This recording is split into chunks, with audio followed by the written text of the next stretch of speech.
Over the past several days, the world has witnessed something powerful. Cassie, a woman known for her music and public relationship with Diddy, finally stood up and spoke her truth.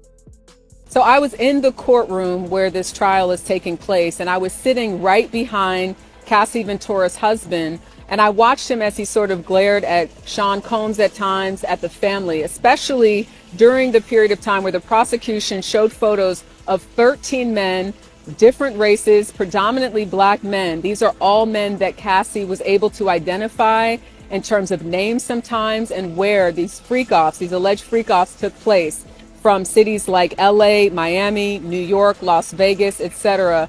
I can only imagine how painful it must be to sit there and listen to that testimony. And beside her, through it all, was her husband, Alex Fine.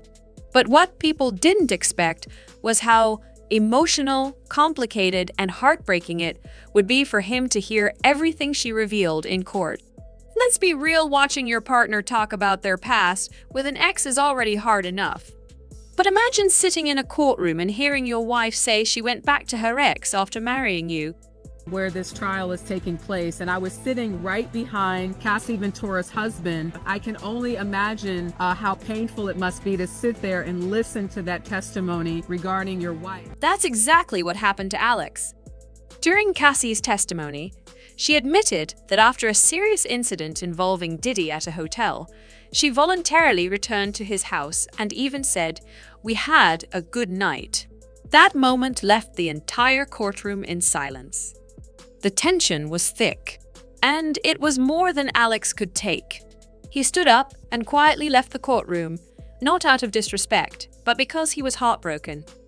It wasn't just the shock of hearing what she said, it was the pain of realizing how deep those past ties really went. What followed was even more difficult. A video clip reportedly surfaced where Cassie confessed to cheating on Alex during their marriage, not just once, but multiple times with Diddy. The internet erupted. People started asking whether Alex had known all along or if this was a complete shock to him. Inside the courtroom, emotions ran high. One witness described Alex walking out and glaring directly at Diddy on his way out. That look said everything he didn't need to say out loud. "I was there, sitting a few rows behind him, and I could feel the weight of the moment. You could see the pain in his eyes." It's hard to imagine what it's like to hear your partner describe such dark moments and to hear that they went back willingly. Online, things got ugly fast. People started mocking Alex, calling him names, suggesting he was weak for staying with Cassie. Some accused him of being a simp, saying he should have never married her in the first place. Even a few celebrities chimed in with their own harsh takes. But Alex eventually responded. Through his lawyer, he made a public statement, "I did not save Cassie."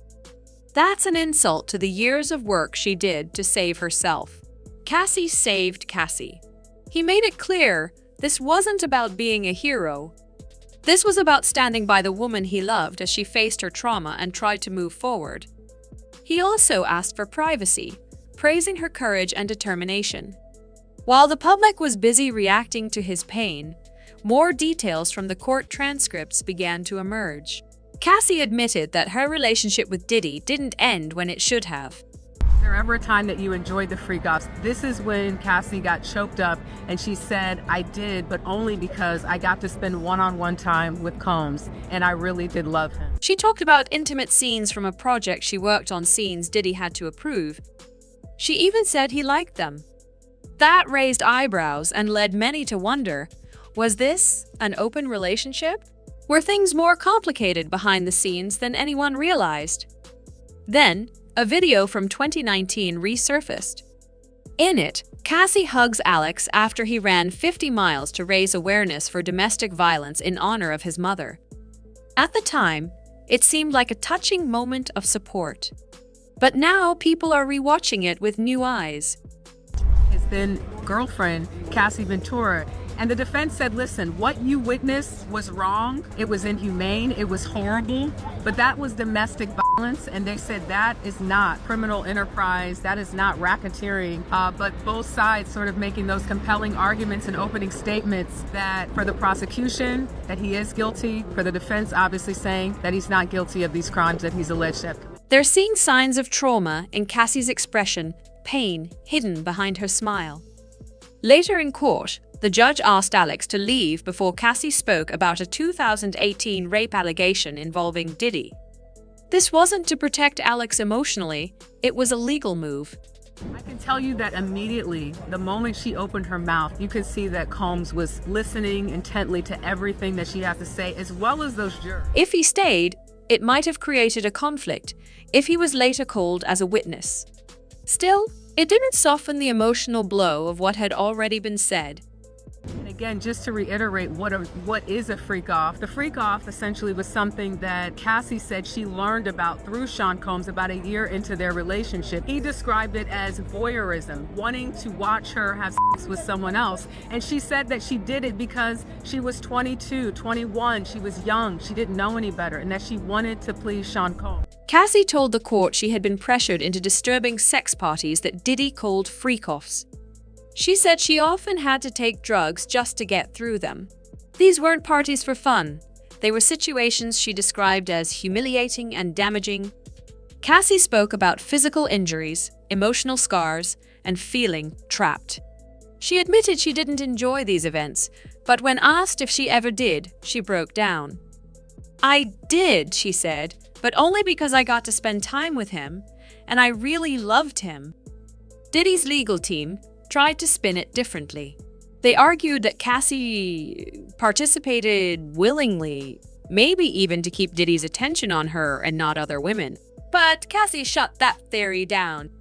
She said these weren't about pleasure, they were about power and control. They were meant to break her spirit, not bring her joy. Back in the courtroom, Alex sat stone-faced as Cassie listed the names of men she was forced to be with. He was furious. One journalist noted how intensely he stared at Diddy during that moment. This wasn't just a legal battle anymore. It was personal, emotional, and raw. Even outside the courtroom, the drama continued. A video of Cassie once answering a FaceTime call from Alex while in bed with Diddy sparked online chaos. Rapper Boozy made wild accusations, suggesting Alex was into it. Then Andrew Tate jumped in, going as far as to say Cassie wasn't a victim at all, calling her a willing participant and blaming Alex for not being man enough. That ignited a huge online debate. Was Alex just a good man supporting his wife through a hard time, or was there more to the story? To add more fuel to the fire, people found a 2019 Instagram post where Alex vowed to love and protect Cassie forever. In it, he said she was the best thing that ever happened to him. Now, fans are reading that post differently, especially since Alex used to be Diddy's personal trainer. Some are even suggesting that Cassie met Alex through Diddy and started a relationship behind his back. That theory has led to more speculation. If Diddy was known to be violent and controlling, why didn't he lash out at Alex?